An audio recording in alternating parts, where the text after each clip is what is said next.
እግዚአብሔር ባዶ ሲያረጋችሁ አታማሩ ክርስቲያኖች፣ አናማር። ባዶ ሲያረግ ለሆነ ነገር እያዘጋጀህ ነው፣ ለሆነ ትልቅ ዓላማ እያዘጋጀህ ነው። ተመልከቱ፣ ሙሴን እኮ የበግ ጠባቂ አድርጎ ያስቀመጠው ለምን መሰላችሁ? በኋላ ላይ እስራኤላውያንን የሚመራ መሪ ስለሆነ በበጉ እያለማመደው እኮ ነው። በግ እኮ ስንት አይነት አመል አለው። አንዱ ልጋጥ ይላል፣ አንዱ ልኮብልል ይላል፣ አንዱ ይጋጫል፣ አንዱ ይማታል፣ አንዱ ጭቃ ውስጥ ይንከባለላል፣ አንዱ ውሃ ይጠጣል።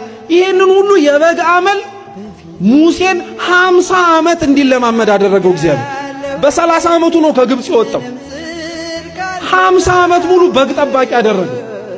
50 ዓመት ሙሉ ይሄንን በግ ያስጠበቀው ግን ተዋርዶ እንዲቀር ስለፈለገ አይደለም።